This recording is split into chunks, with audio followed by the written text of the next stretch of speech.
जय बाबा स्वामी, जय आत्मेश्वर। हिमालय का समर्पण योग भाग 1 का आज 21वां दिवस है और हम हैं पृष्ठ क्रमांक 153 पर। गुरुदेव कहते हैं, थोड़ा जब ठीक बैठ गया तो देखा वह समुद्र नहीं था, नदी ही थी, लेकिन इतनी विशाल थी कि समुद्र लग रही थी। लेकिन फिर भी मुझे मेरी दाहिनी ओर का किनारा तो दिख रहा था, बाईं ओर का किनारा तो दिख भी नहीं रहा था। इतना बड़ा नदी का पात्र था। फिर मुझे गुरुदेव के शब्द याद आए, ब्रह्मपुत्र नदी पुरुष लिंगी है, बाकी सब नदियां स्त्रीलिंगी हैं, गंगा, नर्मदा, गोदावरी, यमुना। लेकिन ब्रह्मपुत्र एकमात्र नदी है जो पुरुष लिंगी है, इसीलिए वह काफी बड़ी और विशाल है। और उन्होंने ही कहा था कि इसके पानी में इतना तेज बहाव रहता है कि अगर हाथी भी गिर जाए तो वह भी बह जाएगा। सचमुच बड़ा तेज बहाव था। वह तो गुरुदेव की ही कृपा थी कि मैं बहा नहीं। पता नहीं कैसे नाव स्वयं ही नदी की मुख्य धारा से अलग धीरे धीरे दाहिनी ओर खिसक रही थी और किनारा पास पास दिख रहा था और मैं स्वयं कुछ कर ही नहीं रहा था, लेकिन यह हो रहा था मानो कोई नाव धीरे धीरे दाहिनी ओर लेकर जा रहा है। वह कौन सी शक्ति थी जो दिख नहीं रही थी। अब मैं नदी के उस प्रमुख प्रवाह से काफी दाहिनी ओर आ गया था। यह एक छोटा सा टापू था। यहाँ पर घना जंगल था, लेकिन यह टापू ब्रह्मपुत्र नदी के बीच ही था, क्योंकि उस टापू के पीछे से भी पानी बह रहा था। नाव स्वयं ही धीरे धीरे टापू की ओर जाने लग गई और मैंने बांस निकालकर उस नाव को टिका दिया ताकि नाव किनारे तक पहुंच सके। मैंने जमीन पर उतरकर नाव को एक वृक्ष के साथ बांध दिया और तब तक शाम होने वाली थी। रात इस वृक्ष के नीचे गुजारूं, क्या करूं, कुछ समझ में नहीं आ रहा था। कुछ नहीं, मैंने गीले वस्त्रों को निचोड़ा और थोड़ी देर शांत बैठकर श्रीनाथ बाबा से ही प्रार्थना की। आपकी इच्छा से, आपकी करुणा से मैं यहाँ तक पहुँच गया हूँ। अब आगे का रास्ता भी आपकी ही करुणा में हो, यही प्रार्थना है। प्रार्थना कर शांत बैठ गया तो ऐसा आभास हुआ सामने से कोई आ रहा है। मेरे सामने वाले जंगल से इस प्रकार का आभास हो रहा था। यह मेरा आभास था या सच था, क्या मालूम। मैंने वहीं रुकने का निश्चय किया, क्योंकि इतने घने जंगल में कुछ भी खोजना खतरे से खाली नहीं था। उस स्थान की मुझे कोई जानकारी नहीं थी और मैं शांत चित्त से उसी झाड़ के नीचे बैठ गया। उस सामने वाले जंगल से कोई आता हुआ दिख नहीं रहा था, लेकिन कोई आ रहा है ऐसा लग रहा था। सारा वातावरण बड़ा प्रसन्नमय लगने लगा। भीनी भीनी खुशबू आने लगी। सामने से किसी के आने का आभास होने लगा, पर कोई दिख नहीं रहा था। उस आहट का भय बिल्कुल नहीं लग रहा था, लेकिन जिज्ञासा थी कि सचमुच कोई आ रहा है या केवल आभास हो रहा है। वह मेरा केवल आभास नहीं था, सचमुच ही कोई आ रहा था। कदमों के पदचाप पास और पास सुनाई देने लगे और धीरे धीरे मेरा ध्यान उन पदचापों पर ही केंद्रित हो गया, मानो कि पदचाप परिचित व्यक्ति के ही हैं। और धीरे धीरे चित्त अनायास ही भीतर जाने लग गया और मेरा शरीर ठंडा पड़ गया, मानो बर्फ हो गया हो। और आंखों की पलकें भारी होने लग गई। मैं आंखें खुली रखना चाह रहा था, पर खुली नहीं रख पा रहा था। और सामने ऐसी स्थिति थी कि कोई बादल ही सामने आ गया हो। चारों ओर प्रकाश ही प्रकाश था। एक बार लगा शायद चंद्रमा का प्रकाश हो, लेकिन नहीं, वह कुछ और ही था। ऐसा अनुभव मैंने अपने जीवन में कभी किया नहीं था। मेरे शरीर पर रोम रोम खड़े हो गए, मानो वे भी सजग व जागृत हो गए हो। और मेरी आंखें कब बंद हो गई मुझे पता ही नहीं चला। मेरा ध्यान लग गया और जब होश आया तो शब्द कान पर आए, उठो बच्चे, आंखें खोलो, मैं आ गया हूँ। और देखा कि मेरे तालू भाग पर किसी ने हाथ से हल्का स्पर्श किया, लेकिन सारे शरीर में सिरहन दौड़ गई और तालू पर तो मानो बर्फ का टुकड़ा ही रख दिया हो, इतना ठंडा उनका हाथ था। मैंने धीरे धीरे आंखें खोली तो गुरुदेव ने कहा, मैं ही श्रीनाथ बाबा हूँ, जागो। मैंने देखा सामने एक अति वृद्ध तपस्वी खड़े थे। लंबा लेकिन दुबला सा शरीर था। काफी तपस्या उन्होंने की थी, जिसका प्रभाव उनके शरीर पर साफ नजर आ रहा था। सारे शरीर पर झुर्रियां ही झुर्रियां थी। उनके हाथ भी कांप रहे थे, लेकिन चेहरे पर एक दिव्य आभा थी। वे काफी बड़ी उम्र के लग रहे थे। मैंने साष्टांग दंडवत प्रणाम किया। गुरुदेव ने मुझे उठाया और हंसते हुए कहा, ब्रह्मपुत्र में खूब डुबकियां लगानी पड़ी ना मेरे तक पहुंचने में। चलो मेरी कुटिया में चलो। मैं जान गया, ये चित्त शक्ति से जान गए थे मैंने कैसे यात्रा की थी। मैं उनके साथ हो लिया। बड़ी वीरान जगह थी। उनके साथ कितना चला कुछ मालूम नहीं, लेकिन अंधेरा होने से पहले हम उनकी कुटिया में पहुंच चुके थे। उन्होंने कुछ फल खाने को दिए और कुटिया के बाहर की तरफ एक और छोटी कुटीर थी, जिसमें कुछ फल फूल रखे थे। वहां पर मुझे आराम करने के लिए कहा।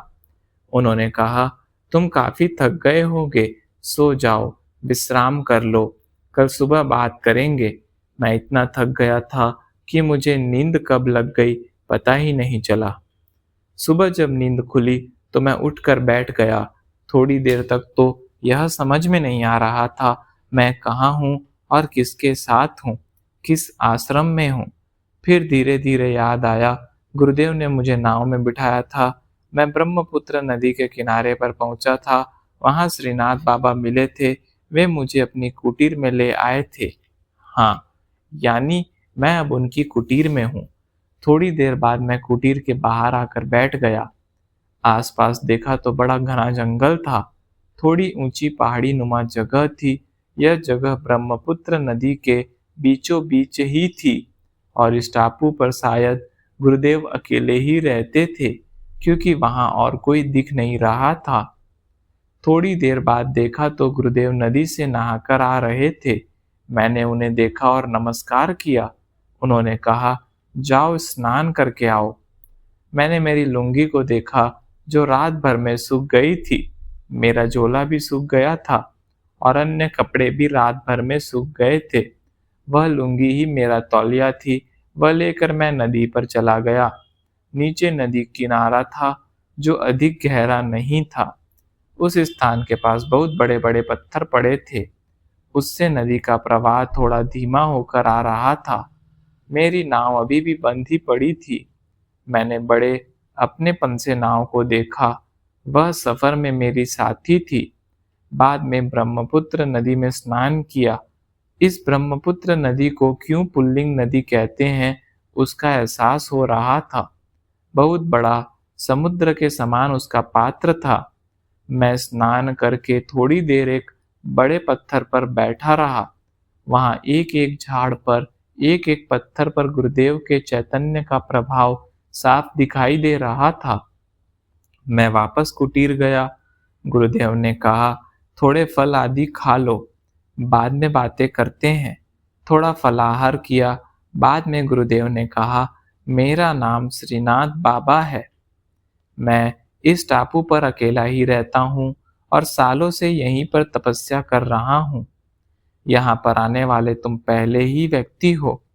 यहाँ पर आज तक कोई नहीं आ पाया है, क्योंकि मैं नहीं चाहता कि यहाँ कोई आए। इसलिए यह सारा टापू किसी को दिखता ही नहीं है। इसलिए इस टापू पर किसी के आने का सवाल ही नहीं है। तुम्हें भी मैं स्वयं ही लेकर आया हूँ। मैंने ही तुम्हारी नाव को सही दिशा देकर यहाँ तक पहुँचाया है। तुम्हें यहाँ लाने का एक उद्देश्य है। मैंने बड़ी विनम्रता से गुरुदेव को कहा, मैं अपने आप को आपके चरणों में समर्पित कर रहा हूँ। इस शरीर का जो भी उपयोग आपके उद्देश्य में हो सकता है, कीजिए। आपके किसी कार्य में सहयोग करने का अवसर मिल रहा है, यह मेरा सौभाग्य ही है। उन्होंने आगे गंभीरता से कहा, प्रकृति का अपना एक चक्र है और इसी चक्र के तहत हमारा जन्म होता है और इसी चक्र के तहत शरीर को मृत्यु प्राप्त होती है।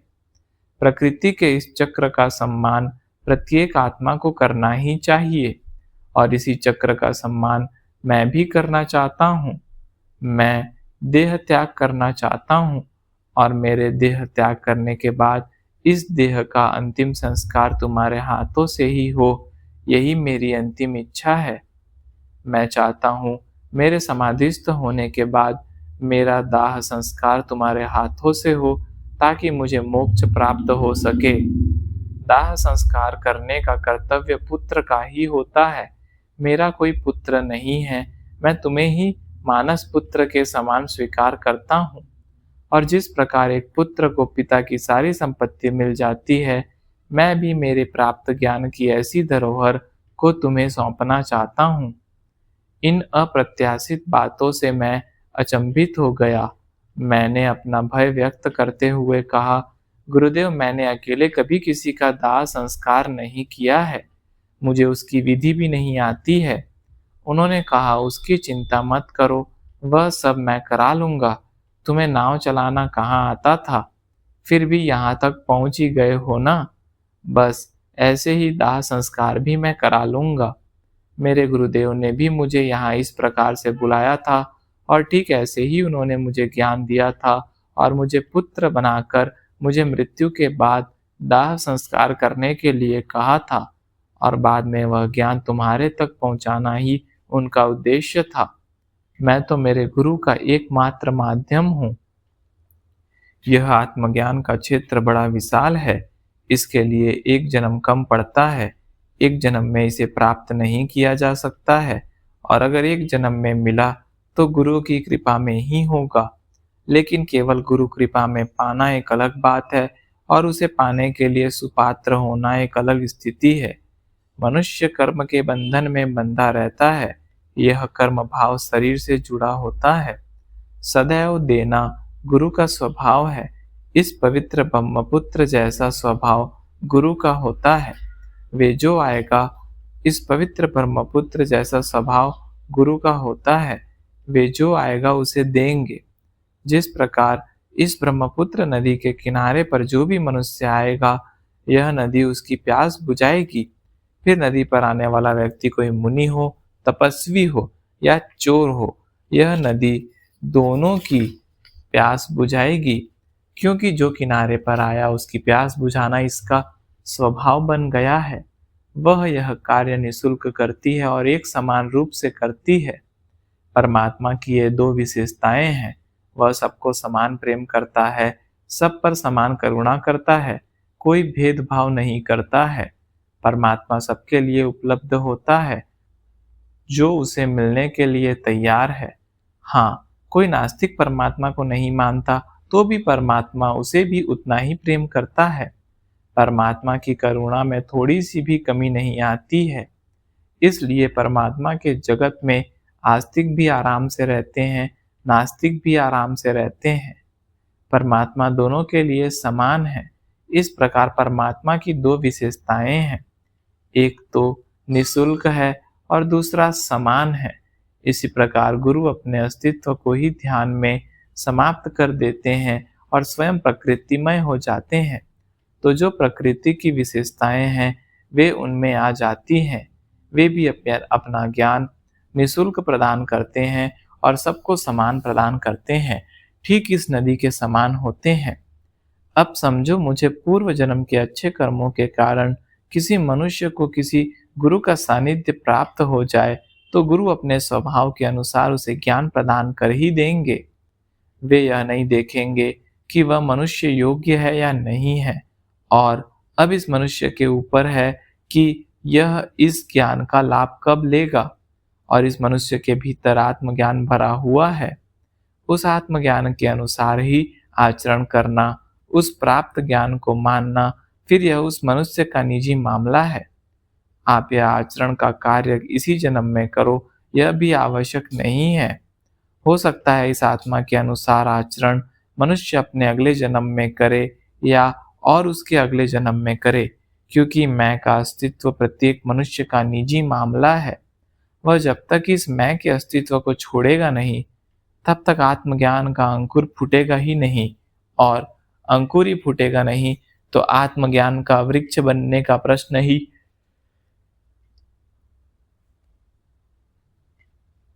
नहीं आता है। मैं के अस्तित्व का भाव प्रत्येक शरीर का निजी बंधन है। मैं का भाव भी मिथ्या ही है, पर यह शरीर छोड़ने के बाद ही आत्मा को पता चलता है, और तब तक करने के लिए कुछ नहीं रह जाता है, क्योंकि शरीर छूट चुका होता है और शरीर के माध्यम के बिना आध्यात्मिक प्रगति संभव ही नहीं है। यानी अगर कोई मनुष्य शरीर छोड़ने के पूर्व शरीर के भाव को छोड़ दे, तभी बात बन सकती है, और यह संभव नहीं हो पाता है। और इसीलिए गुरु सानिध्य मिलने के बावजूद भी, गुरु कृपा में आत्मज्ञान मिलने के बावजूद भी मनुष्य कई जन्मों में भटकते रहता है। शरीर छोड़ने के पूर्व शरीर का भाव छोड़ने का अभ्यास करना होता है, तभी शरीर का भाव छोड़ा जा सकता है। यह ठीक वैसा ही है जैसे किसी अच्छे किस्म के झाड़ का अच्छा बीज तो जमीन को झाड़ की कृपा में प्राप्त हो गया, लेकिन उस बीज को कब अंकुरित करना जमीन का कार्य है। बीज स्वयं में एक वृक्ष की संभावना अपने भीतर रखता है, लेकिन जब तक वह अपने छिलके को नहीं छोड़ता, तब तक अंकुरित नहीं हो सकता है। बीज अपने स्वयं का छिलका कब छोड़े, वह तो उस जमीन के वातावरण पर ही निर्भर होता है। वृक्ष अपने देने के स्वभाव के कारण बीज दे सकता है, लेकिन बीज से वृक्ष नहीं बन सकता है। बीज से वृक्ष स्वयं बीज को ही बनना होगा। यह कब बनना है, वह स्वयं बीज का निर्णय होगा। उसमें वृक्ष कोई जबरदस्ती नहीं कर सकता है। बस आत्मज्ञान का भी ठीक ऐसा ही होता है। आत्मज्ञान पाना व उसके अनुसार आचरण करना दोनों अलग अलग बातें होती हैं। एक बार आत्मज्ञान प्राप्त करके आत्मा फिर किसी जन्म में उपयुक्त वातावरण मिलने पर विकसित होती है। मनुष्य के आसपास का वातावरण व सानिध्य इसके सुचालक व कुचालक होते हैं। अपने आसपास का वातावरण कब अनुकूल होगा, यह सब सानिध्य पर निर्भर होता है, और जीवन में यह सानिध्य किस जन्म में मिलेगा और उस सानिध्य को सकारात्मक के साथ लेना कब होगा, क्या मालूम। यह कोई निश्चित नहीं होता है। अपने शरीर में 7 शक्ति स्थान होते हैं। इस स्थानों को साधक ने क्रियान्वित करना पड़ता है। उसके बाद ही समग्र ऊर्जा शक्ति का संचार संपूर्ण शरीर में हो सकता है। इन सबको समझने के पूर्व मानव जन्म के रहस्य को जानना अत्यंत आवश्यक है। एक पवित्र आत्मलोक है। सभी आत्माएं इस धरती पर वहां से ही आई हैं। इस आत्मलोक की स्थिति एक अलग पृथ्वी जैसी ही है, और सभी आत्माएं वहां पर सामूहिकता में रहती हैं। इसकी अपनी एक सीमा है। कभी कभी सामूहिकता में अपनी पकड़ कमजोर हो जाने पर वह आत्मा उस लोक से बाहर आ जाती है, और बाहर आने पर फिर उसे अनुभव होता है कि बाहर कुछ भी नहीं है। मैं यहाँ बेकार की कौतूहलवश आ गई, लेकिन बाहर आने पर उसकी सामूहिक शक्ति समाप्त हो जाती है, और फिर वह अपनी इच्छा अनुसार शरीर का चुनाव करती है। प्रत्येक शरीर की बनावट, चक्रों की स्थिति से उस शरीर की कार्य क्षमता जानी जा सकती है। वह शरीर कितना अनुकूल है, यह वह जानती है, और यह जानकर वह मोक्ष प्राप्ति के उद्देश्य से ही शरीर को धारण करती है। यानी आत्मा स्वयं चुनाव करती है किस शरीर में जन्म लेना है। माँ और पिता जब सहवास करते हैं, तब उनका जो आभा मंडल होता है, वे उनकी जो वैचारिक मानसिक शक्ति रहती है, उसके अनुसार निर्मित होता है। अगर वे केवल वासना की दृष्टि से पास आए हैं, तो आभा मंडल शारीरिक स्तर का होगा। अगर किसी आत्मिक दृष्टि के भाव से आए हैं, तो आत्मिक स्थिर का होगा, और किसी आध्यात्मिक पुण्य आत्मा को आमंत्रित करने की दृष्टि से आए हैं, तो वह आभा मंडल बड़े उच्च स्तर का होगा। तो उनके आभा मंडल का प्रभाव उनके सहवास पर होता है, और उस प्रभाव में ही गर्भधारणा होगा। और जिस स्तर की गर्भधारणा होती है उसी स्तर के बच्चे का पिंड तैयार होगा, और जिस तरह का पिंड तैयार होगा उसी स्तर की आत्मा का आगमन उस शरीर में होगा। इसी कारण से एक ही माता पिता के दो बेटे अच्छे व बुरे होते हैं। दोनों में जमीन आसमान का अंतर होने का यही एकमात्र कारण होता है। फिर आत्मा उस बालक के शरीर के माध्यम से जन्म लेती है, और जन्म लेने के बाद फिर कैसी संगत मिलती है उस पर भी काफी निर्भर करता है। कई बार आत्मा जन्म लेने के बाद जन्म लेने का उद्देश्य ही भूल जाती है, और जीवन की समाप्ति पर शरीर छोड़ने पर उसे अपने जीवन का उद्देश्य पता चलता है, लेकिन तब तक बहुत देर हो चुकी होती है। प्रत्येक जन्म के समय आत्मा उत्क्रांति की ओर अग्रसर होती है। उत्क्रांति भौतिक, शारीरिक, मानसिक सभी स्तरों पर होती रहती है। इसी उत्क्रांति के दौर में आत्मा को किसी जन्म में आत्मज्ञान मिलता है। आत्मज्ञान मिलना और आत्मज्ञान को समझना, आत्मज्ञान को आत्मसात करना, यह जन्मों जन्मों के तहत होता है। यह एक जन्म में होने वाली घटना नहीं है। इसके लिए मनुष्य को अनेक जन्म लेने पड़ते हैं। मनुष्य के प्रत्येक जन्म में उसके साथ एक और ऊर्जा शक्ति जुड़ती है। इसका नाम है कुंडलिनी शक्ति।